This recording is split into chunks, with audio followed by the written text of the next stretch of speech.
This is a timed +15 Tazavesh Streets.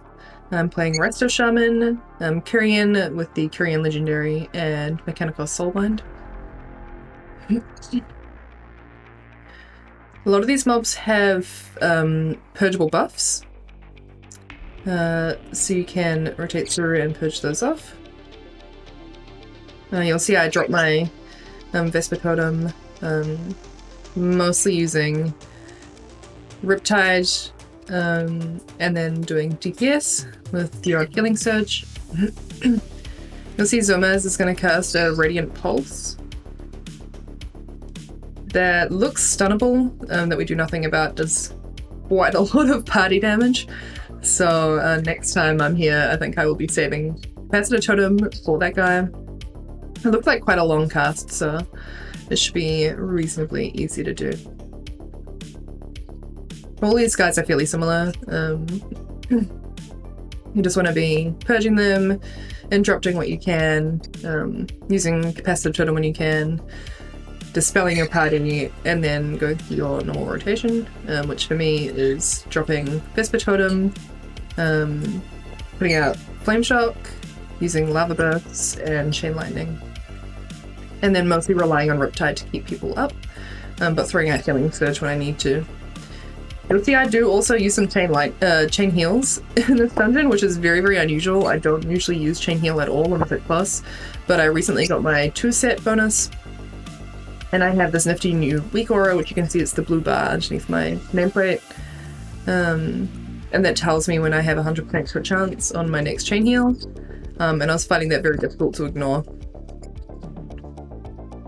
So I was chain healing when I probably shouldn't have been.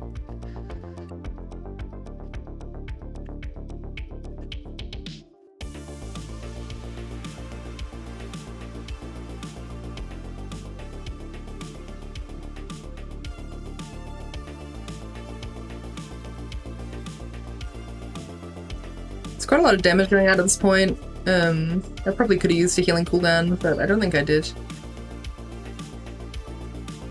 can also see that Stasis Beam is a channeled stun, so make sure you're saving your wind shear to interrupt those. And then just dispel as soon as you can, because those dots are quite big. They'll be powered through fine.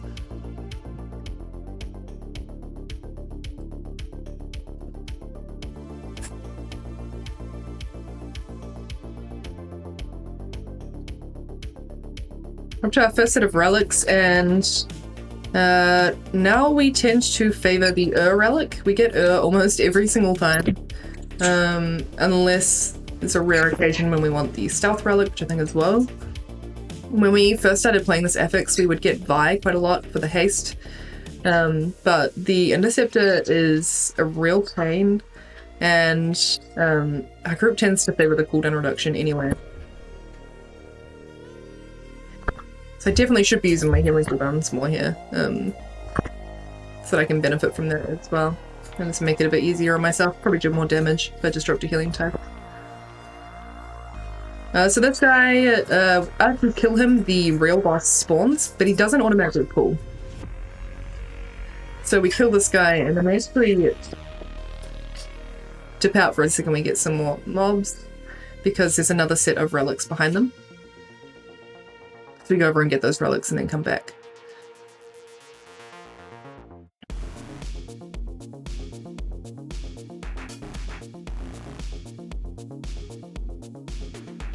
Now, unfortunately, I'd used my Vesper Totem on that one guy, which means that the I didn't get very much cooldown reduction, and I don't have Vesper Totem up for this pack, so that was a mistake.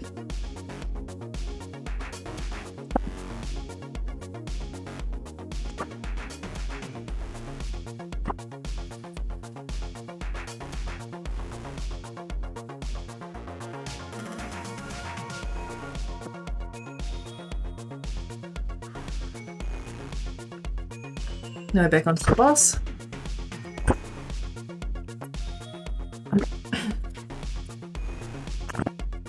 Top last, I believe we go for again. With some more cooldown reduction. You'll see I use as much time as I can to DPS instead of heal. but I do try and keep down Healing Rain, and I try and use my Riptide at the very least.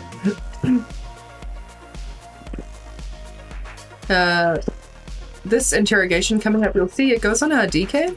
Now usually you'd run that to the corner like he does, and then everyone breaks him out before the boss turns into mincemeat.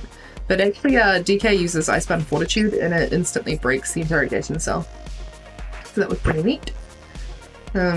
Otherwise you're just making sure you're on the right side of that field, so you can actually damage him, pick up your weapon if he takes it from you or you won't be able to do anything, and just avoid the spoilies. That's really all there is to it.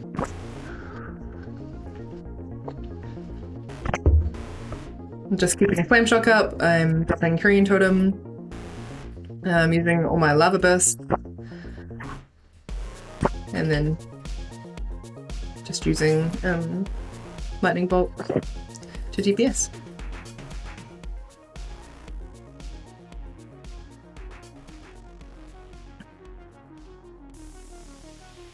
Apparently there is a different style of tanking this guy to try and get the shield to stay in one place so that your DPS don't have to rotate. We were talking about that, but we don't know how to do it. I'm not sure if it's easily doable or not.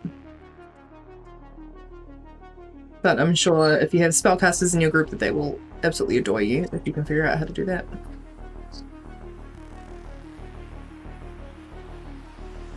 You'll see our tank didn't realize that you can't stand in front of the boss for interrogation, so he went down in a few seconds, and I pop my Earth Elemental almost instantly. I will always use Earth Elemental for that reason. I tend to hold it until the tank goes down or is really hurting. To try and keep the party safe. Now that may change next week when I have double legendary, because I will have the Earthquake on my Earth Elemental and I'll be wanting to use them as a DPS cooldown instead of a defensive cooldown. But I don't have that yet here. This is double legendaries come out next week. Honestly can't wait to see how much DPS this summon can do with that. It's gonna be bonkers.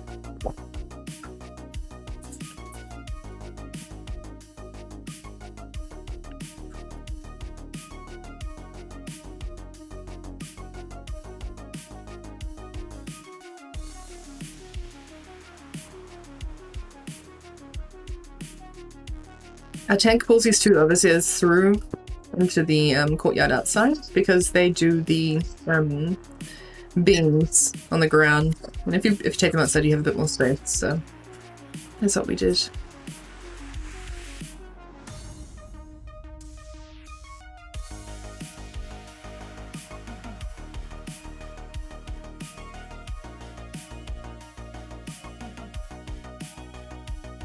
You can see they don't always spawn them underneath themselves, but it spawns two beams over in the corner next to our hunter.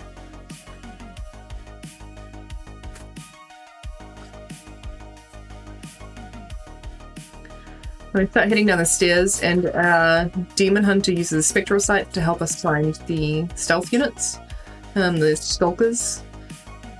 There are, I think, about 3 in this area, and then some more later on.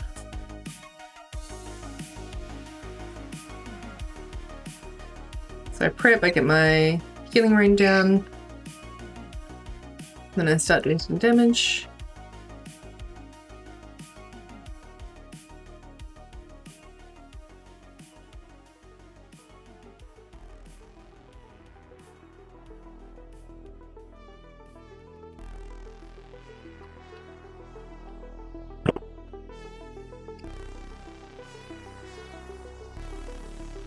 Not sure why I use my Vesper totem on 2 units here. It feels like a mistake.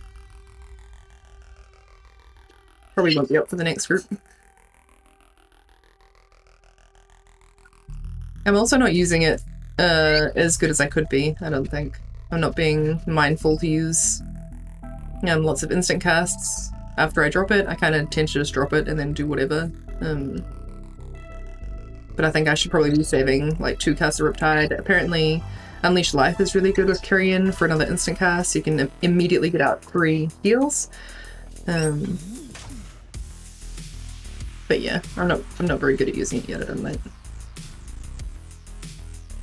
There's a couple of bombs in this area. One is Light Shard Retreat, which I think goes on the ground, and the other gets targeted on players. There can be more than one come out at once. Here we go, Half-Light Bomb. So you'll see it's on me and gun. I dispel gun. If it was on a melee, I would have preferred to dispel the melee, because otherwise you'll have to go and stand out away from the group and then won't be able to do any DPS. So I definitely prioritize the melee there, or better yet, interrupt it.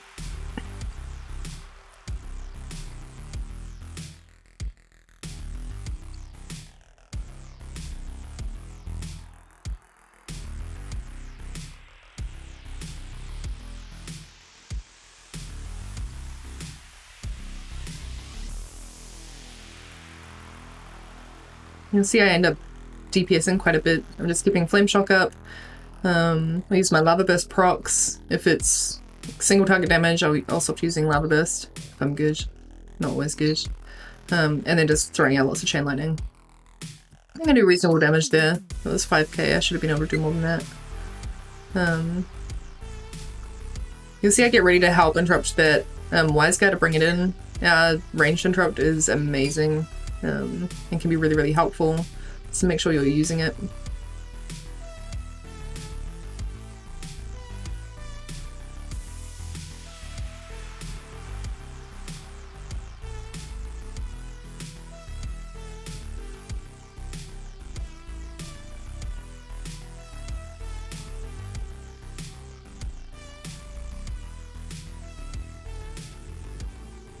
What we do here is one person will go over to start the RP for this gauntlet. So I think you just have to run over to the staircase where they are, the front entrance. That'll start the NPCs talking, but then we leave them to talk to themselves for a second and pop over to the mailroom.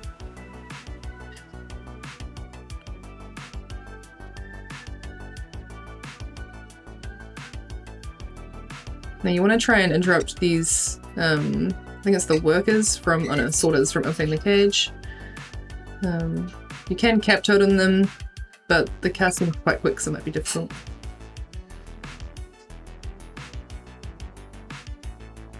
I'm so ready to start healing Zev, but I also really want to use Chain Lightning.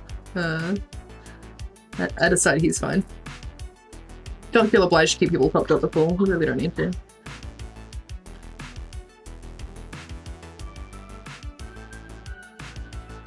It's kind of painful watching this stat and seeing how many times we get cooldown reduction and that I've still not popped a single healing cooldown.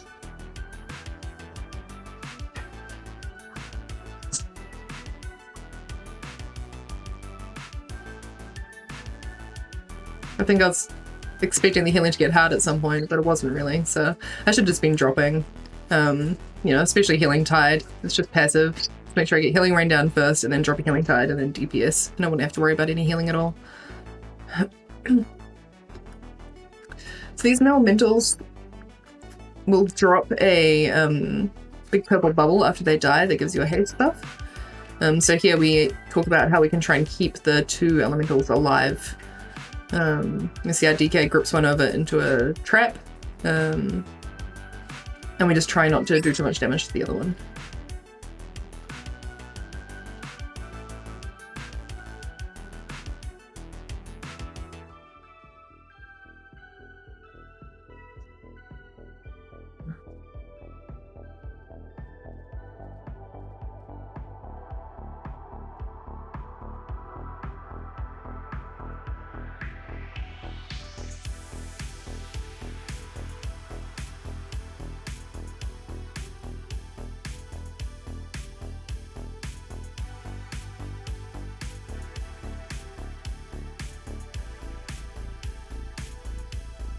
Still struggling to not use that chain heal.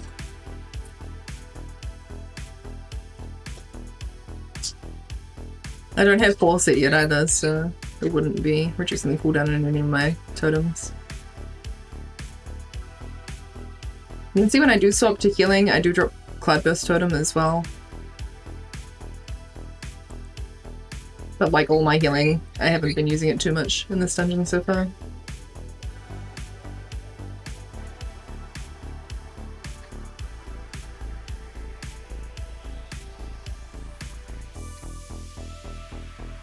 It should be, because here is another relic. I see Zab's in that soak, so I get out of it, but then he accidentally uses an ability that makes him step out of the puddle. So we get these puddles down. It's avoidable. If you just soak them, you don't get those puddles on the floor. Hunter uses an immunity on that ability, otherwise he would usually soak it. Start looking around for which portal is open to drop the briefcases into.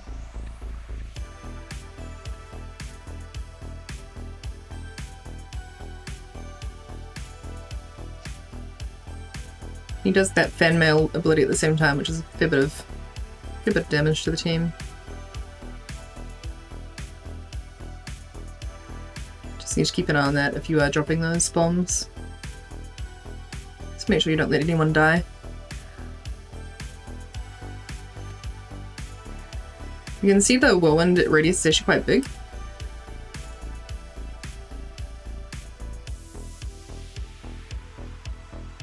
Here we go, my first healing cooldown of the entire dungeon.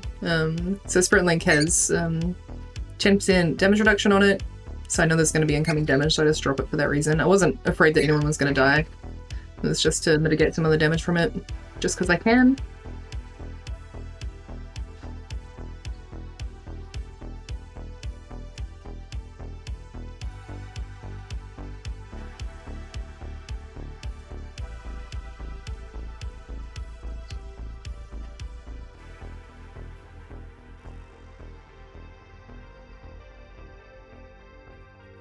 Just looking for the open chute to drop those briefcases into. The ones with the red lights are not open, but the blue lights that are. And there goes a second healing cooldown. I've dropped my healing tide with my healing rain and my cloud burst. Using that 10 heal proc for my 2-set. And we're good. We're going to head back to the Gauntlet. We came across a weak aura that helps us with this. So you'll see a second map will pop up on my screen with an indicator of where the NPC is. I find it a little bit confusing. You have to kind of match it against the minimap in the top right to try and figure out where exactly you're looking. I think we'll get used to it, but it catches me out sometimes.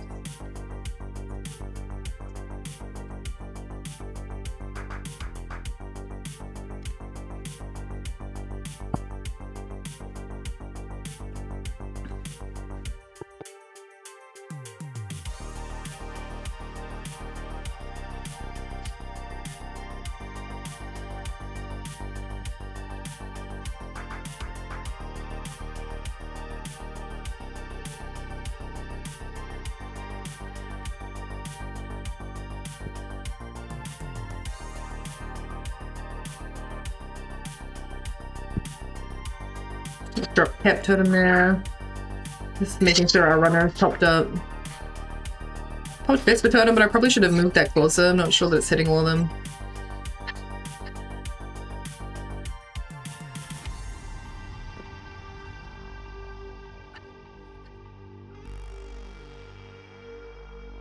And I needed to be dispelling that debuff on the tank here as well. I didn't because I was trying to keep up with my Gauntlet runner. But it meant that the tank couldn't keep up because he was slowed. So make sure that you are dispelling. You'll see I actually popped back to try and get it off him, but it's actually nearly over anyway.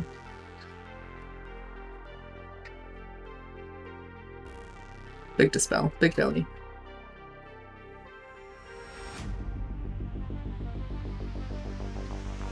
We have the passwords, so we're going to the music boss.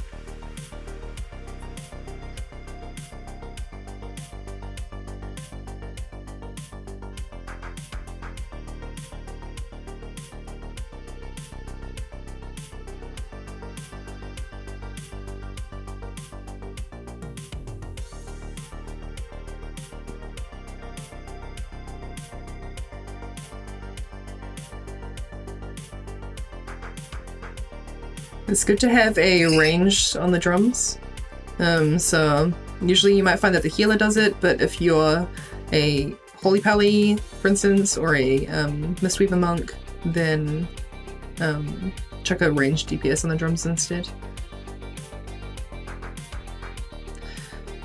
And I would advise not being like me and keybinding the extra action button so you don't have to fucking click it. That's so painful. Once you've got your buffs, you can jump off the drums and then do some damage. Go Vesper Totem.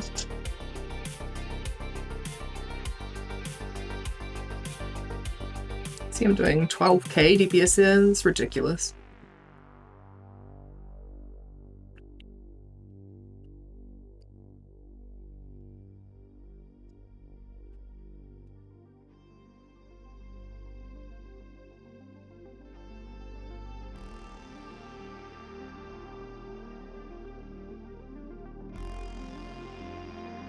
Bit slow to get back on the drums there, so missed the first couple.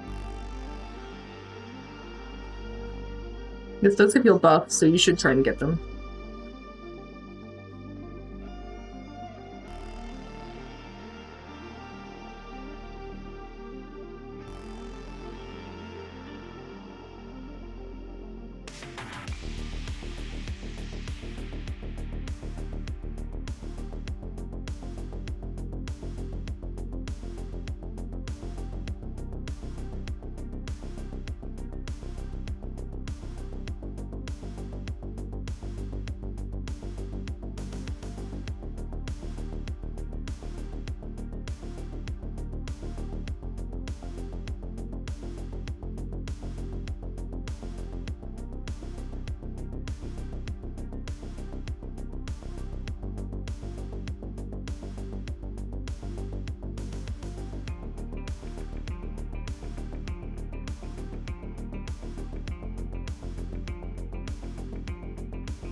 Finally, the boss has spawned, along with some relics.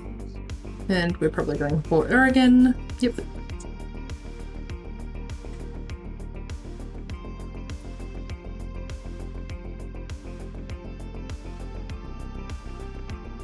can use your instruments to dash out of that, if you have like the trumpet or the guitar or whatever.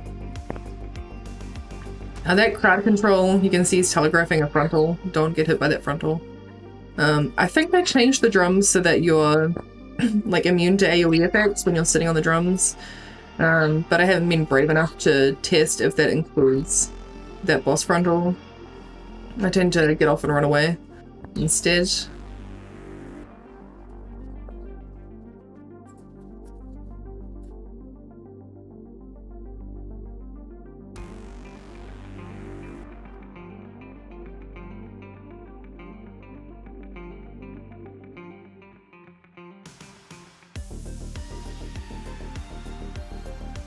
Here, I could have tested it there. Oh no, they killed it anyway. And I was afraid I was gonna run.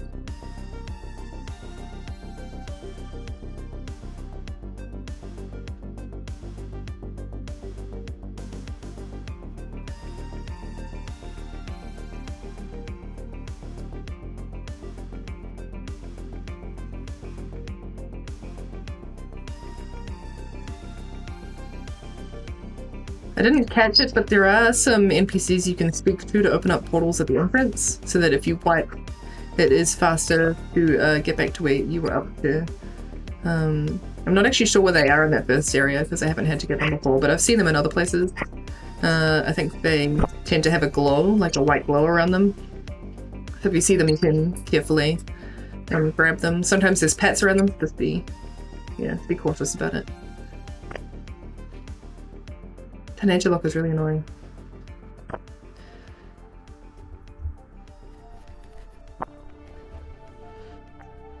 That power kick I think is a knockback as well, so just be mindful of that with that big spider boy.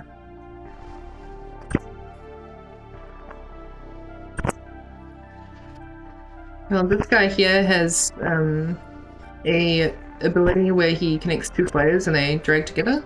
So you can see I position myself on the other side of this beam, which means that it's impossible for us to touch, and I can keep doing my thing. Line of sight is really tricky here, though. You can see I'm really struggling to get to my tank, so I run in, and that is nearly devastating for us. It does seem to go on the furthest person away. Like, there's some differing opinions in our group about whether or not that is true, but every time I've set myself up like this to do this, I've been the furthest person away, and it's always gone on me. Maybe it's just luck. But yeah, I am having a hard time healing from over there.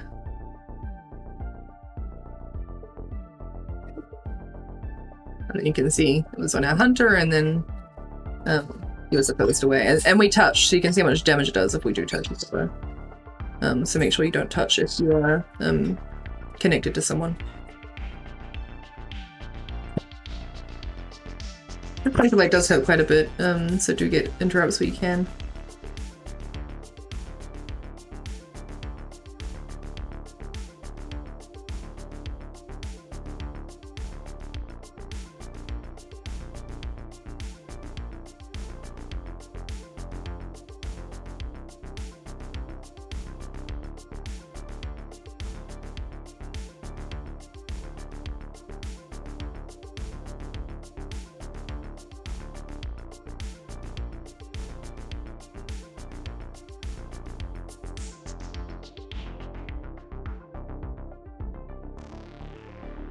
Gotta use my chain heal buff. It's quite satisfying. And against my mana is totally fine. At 97%, and I have mana side available.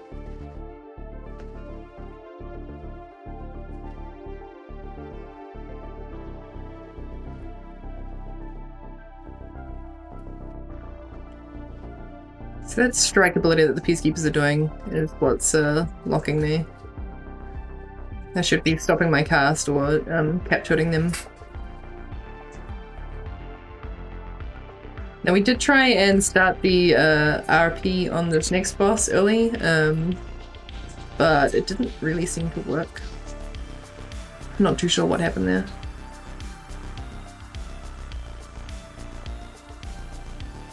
There is quite a bit of talking though, so if you can come in and start the RP early, then definitely do that.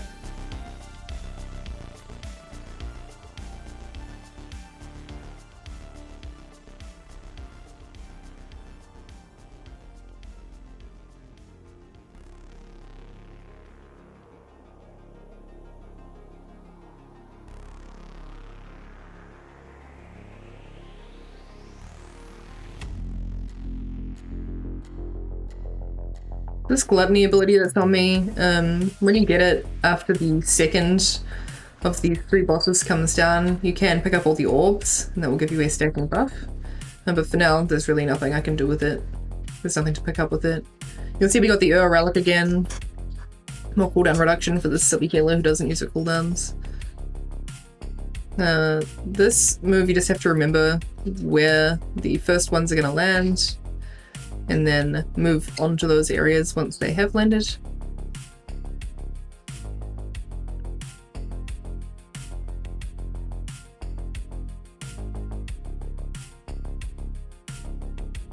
And again, I'm just keeping Healing Rain out. I've got Riptides out. I'm using my chain heal when there's like almost no damage. Just because. Don't do that. Don't be like me.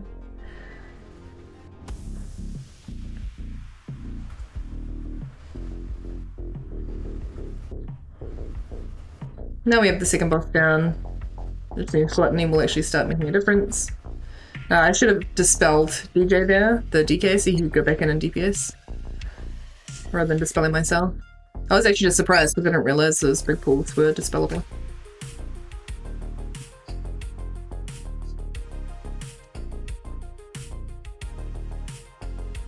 There we are, you can see the person with gluttony is running around and getting as many orbs as they can. So that gives them, and I dispelled them this time as well. So that gives them the buff, but also helps clear up the room so that we're not all trying to dodge orbs. That shield is purgeable. I think our Demon Hunter ate it.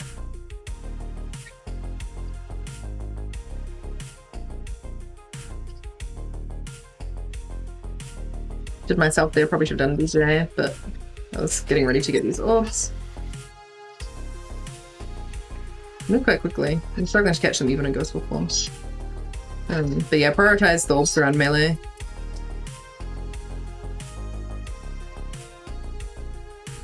Let's roll the DK so you can go back in and DPS.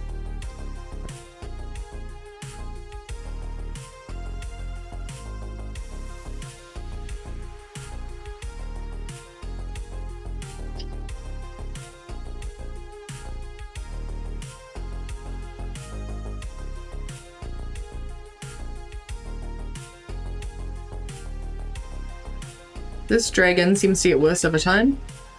Just make sure you're standing far enough away. You can see I used my Spirit Walker's Grace there so I could cast and run, so I could stay out of it, but it stopped doing some healing surges because it was a little bit almost there.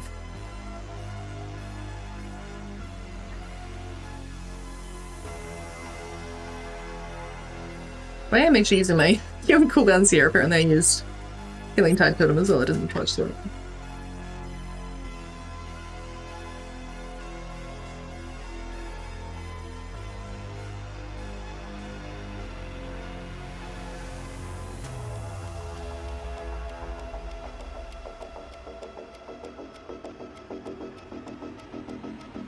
I should also mention we lusted once this goblin came down.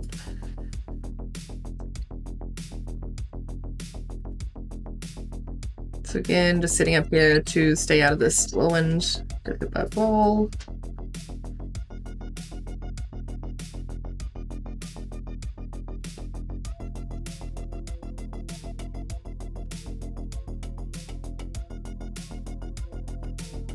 And then we can head back upstairs.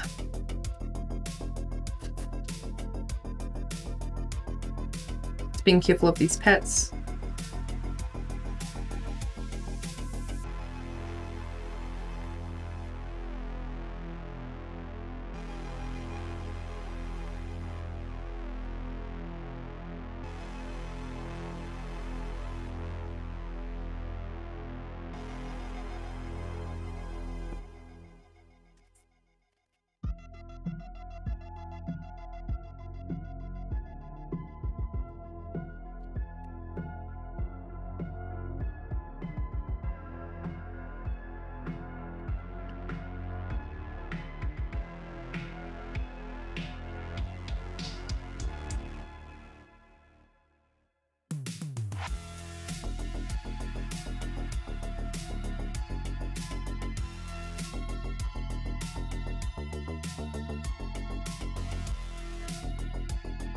This boss is all about these portals. If you walk into one square, you'll pop out at the other one, and so on and so forth. He'll start dividing up the room into sections, and you need to teleport through this ring. If you get hit by the ring, you take a big meaty dot, and it's probably going to kill you. And then it just gets progressively harder as he slices up the room. Because he's casting that double technique, so he needs 2 interrupts for that one. So you need to get to him in time to interrupt him. You see I grabbed that one there.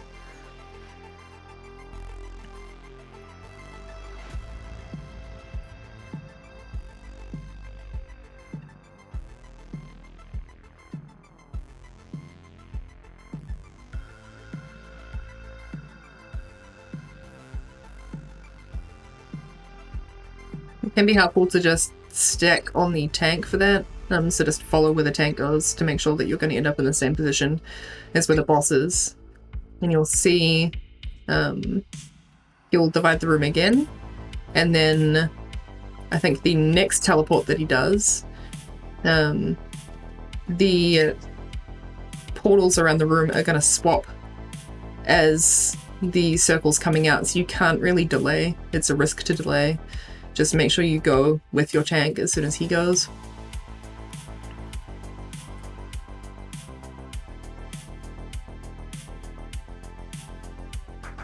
So here it comes. People start moving, I don't go. And then just as I'm about to take it, they will change on me and I have to try and figure out how to get to where I need to be.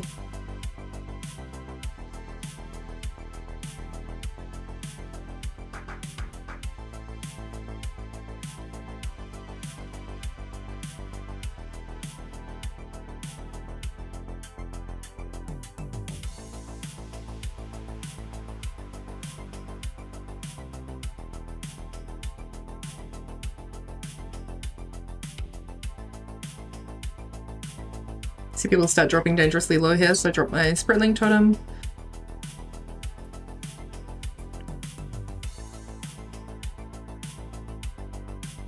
I should have popped a sentence there as well, I could have saved DJ.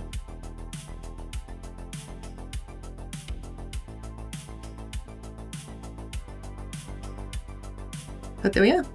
Not too hard. Didn't do very much DPS overall as well. I definitely improved that, and I'm super excited for double legendaries. But yeah, it's Tazavesh Streets.